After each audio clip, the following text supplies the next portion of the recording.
अस्सलामुअलैकुम welcome back to our YouTube channel. I am dietitian Ayesha Razzaq. आज की वीडियो बहुत ख़ास होने वाली है क्योंकि हम बात करने वाले हैं 30 दिन के इंटरमिटेंट फास्टिंग चैलेंज के बारे में, जो आपकी वेट लॉस जर्नी को आसान बना देगा। अगर आप अपना वज़न कम करना चाहते हैं, अपनी सेहत बेहतर बनाना चाहते हैं, तो ये चैलेंज आपके लिए। सिर्फ 30 डेज़ आपने इसको फ़ॉलो करना है और अपनी डो बॉडी में एक नोटिसेबल फ़र्क आप खुद देखेंगे। इसके अलावा मैं आपको एक डिटेल डाइट प्लान भी बताऊँगी जिसको आप आसानी से फॉलो कर पाएँगे अपने इस चैलेंज को कंप्लीट करने के लिए। स्टार्ट करते हैं इंटरमिटेंट फास्टिंग की बेसिक से। इंटरमिटेंट फास्टिंग का मतलब होता है आप एक स्पेसिफिक टाइम फ्रेम के अंदर खाते हैं और बाकी वक़्त जो है उसमें फास्टिंग करते हैं। सबसे आसान और इफ़ेक्टिव तरीका है 16-8 फास्टिंग, जिसमें 16 घंटे फास्टिंग और 8 घंटे के अंदर मील्स लेने होते हैं। फॉर एग्ज़ाम्पल अगर आप 12 बजे दिन के 12 बजे अपनी ईटिंग विंडो स्टार्ट करें तो रात 8 बजे तक आपका जो खाना है वो कंप्लीट होना चाहिए। उसके बाद आप सिर्फ पानी, ब्लैक कॉफ़ी या ग्रीन टी आपको अलाउड होती है।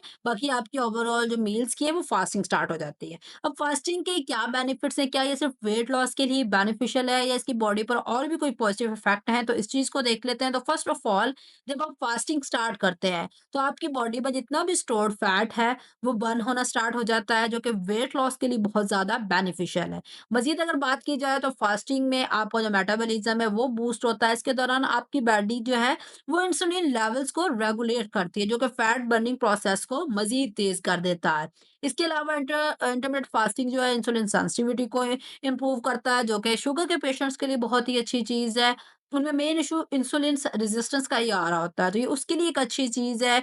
इससे आपका जो बढ़ा हुआ कोलेस्ट्रॉल या ब्लड प्रेशर लेवल्स हैं वो भी बेहतर होते हैं, जिससे अल्टीमेटली आपका हार्ट से मुतालिक बहुत सारे मसाइल का रिस्क कम हो जाता है।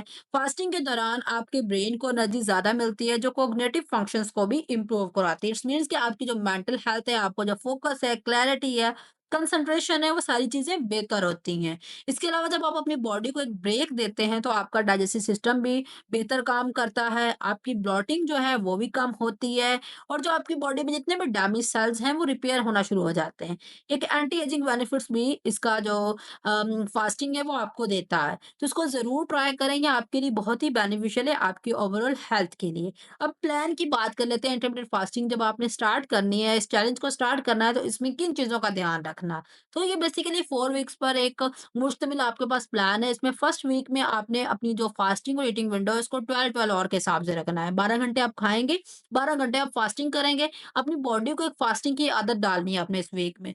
अब बस आपने ध्यान रखना है कि आपकी हाइड्रेशन प्रॉपर हो और हेल्दी फूड्स आपकी डाइट में हो। सेकंड वीक में आपकी जो फास्टिंग विंडो है वो 14 आवर्स की होगी और 10 आवर आप उसमें ईटिंग विंडो रखेंगे। इसके दौरान क्या होगा, आपकी जो स्टोरेज फैट है वो बर्निंग होगी, आपका मेटाबॉलिज्म बूस्ट होगा इसमें और लाइट वर्कआउट भी आप इसमें शामिल कर लेंगे। देन 3 एंड 4 वीक में आपने अपनी जो फास्टिंग विंडो वो 16 आवर की रखनी है और 8 आवर उसमें आपकी ईटिंग विंडो होगी। ये सबसे इफेक्टिव मेथड है जिसमें आपका फैट लॉस और मसल रिटेंशन के लिए बहुत ही बेस्ट है। इस स्टेज में आपकी बॉडी जो है वो एडजस्ट हो चुकी होती है। इसके अलावा मैक्सिमम बेनिफिट्स के लिए आपने ध्यान रखना है, ज़्यादा अडेप्टेशन के लिए ज़्यादा से ज़्यादा पानी, हर्बल टीज़ इस्तेमाल करें और अपनी ईटिंग विंडो में न्यूट्रिएंट डेंस फूड्स को कंज़्यूम करें।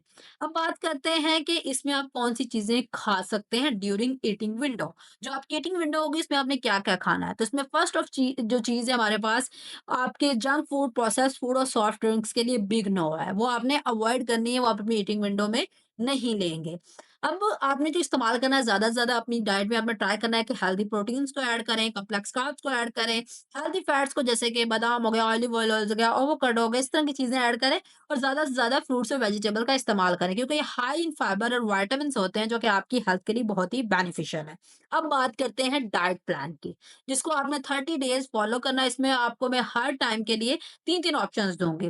फर्स्ट ऑफ ऑल, आपकी जो ईटिंग विंडो होगी वो स्टार्ट होगी 12 पीएम पर। दिन के 12 बजे आपकी ईटिंग विंडो स्टार्ट होगी। इसमें आप क्या ले सकते हैं as a breakfast? Oats with nuts, honey, boiled egg या ग्रीन टी ले सकते हैं, या आप whole wheat toast with peanut butter और बनाना यूज़ कर सकते हैं। इसके अलावा आप ग्रीक योगर्ट में चिया सीड्स और फ्रेश फ्रूट डालकर भी यूज़ कर सकते हैं। आपके पास 3 ऑप्शंस हैं, आप कोई भी यूज़ कर सकते हैं। सेकंड, आपका जो लंच है वो 2 से 3 बजे के दरमियान होगा। उसमें आप ग्रिल्ड फिश, चिकन, कोई भी चीज़ ब्राउन राइस और फ्रेश सैलेड और योगर्ट के साथ ले सकते हैं, या फिर आप घर की बनी हुई एक दाल कोई भी बनी हुई है उसके साथ मल्टीग्रेन रोटी और रायता का सैलेड आप उसको यूज़ कर सकते हैं और थर्ड चीज़ आप ट्यूना यूज़ कर सकते हैं विद चिकपीस, स्पिनच या ऑलिव ऑयल ड्रेसिंग के साथ। तो ये आपके पास 3-3 ऑप्शन है, आपको जो ईज़ी लगे आप इसमें से यूज़ कर सकते हैं। देन आपका स्नैक टाइम जो होगा वो 5 से 6 बजे के दरमियान होगा। इसमें आप आलमंड वॉलनट्स के साथ हर्बल टी या ग्रीन टी यूज़ कर सकते हैं। उसके अलावा cottage cheese with flax seeds आप यूज़ कर सकते हैं या फिर आप बनाना स्मूदी बना सकते हैं। इसमें थोड़ा-सा प्रोटीन पाउडर भी ऐड कर लेंगे, तो वो और ज़्यादा बेहतर रहेगा। देन डिनर आपका जो है वो 8 बजे से पहले हो जाना चाहिए जब आप इंटरमिटेंट फास्टिंग पर होते हैं। तो आप डिनर में क्या ले सकते हैं? आप कोई भी वेजिटेबल सूप ले सकते हैं, साथ लेमन वाटर इस्तेमाल कर लेंगे तो बेहतर रहेगा। इसके अलावा आप चिकन या vegetable stir fry with brown rice ले सकते हैं या फिर एग को स्क्रैम्बल करके साथ थोड़ी-सी सौते की हुई मशरूम और स्पिनच ये भी आप यूज़ कर सकते हैं। अब ड्यूरिंग इसके डाइट प्लान को फॉलो करते हुए आपने अपनी हाइड्रेशन का बहुत ज़्यादा ध्यान रखना है। दिन में 2 से 3 लीटर पानी ज़रूर पीना है जब आप इंटरमिटेंट फास्टिंग पर होंगे। डाइट प्लान की बात होगी, अब एक्सरसाइज प्लान की बात कर लेते हैं, क्योंकि डाइट और एक्सरसाइज दोनों चीज़ें ही काम करती हैं। आपकी 70% डाइट का रोल होता है और 30% आपकी वर्कआउट का रोल भी होता है आपके वेट लॉस और ओवरऑल हेल्थ के लिए।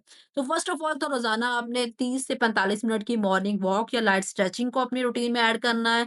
इससे आपका एनर्जी लेवल्स जो है उनमें फास्टिंग के दौरान आपको उसमें बेहतरी आएगी। इसके अलावा स्ट्रेंथ ट्रेनिंग आपने ज़रूर करनी है। घर पर आप कोई भी स्क्वाट्स, पुशअप, प्लैंक्स कोई भी चीज़ हफ्ते में 3 से 4 बार कर लें। आपको किसी भी महँगी जिम की मेंबरशिप की ज़रूरत नहीं है, ताकि आपका जो मसल मास है वो लॉस ना हो और मेटाबॉलिज़्म भी एक्टिव रहे। स्ट्रेंथ ट्रेनिंग इसलिए ज़रूरी है। उसके अलावा कोई भी मील लेने के बाद आपने 15 मिनट की वॉक ज़रूर करनी है। इससे आपकी डाइजेशन बेहतर होगी, आपका फैट स्टोरेज जो है वो भी कम होगा और ओवरऑल खुद को रिलैक्स करने के लिए डीप ब्रीथिंग ये योगा इस तरह की एक्सरसाइज करें ताकि इससे आपका ओवरऑल स्ट्रेस भी कम हो और स्लीप भी जो है वो बेहतर हो। अब ओवरऑल अगर आप इस डाइट प्लान से इस ओवरऑल चैलेंज को एक्सेप्ट करना चाहते हैं तो आपके लिए अंदर पेशेंट और कंसिस्टेंसी दोनों चीजें ही बहुत जरूरी है। जब आप फास्टिंग रूटीन अडॉप्ट करेंगे आप देखेंगे कि वजन कम हो रहा है, एनर्जी लेवल इंप्रूव हो रहा है और आप ज्यादा एक्टिव फील करें। Thank you for watching my video. Don't forget to comment share like and subscribe. इंशाल्लाह मिलते हैं नेक्स्ट वीडियो में। तब तक के लिए अल्लाह हाफिज।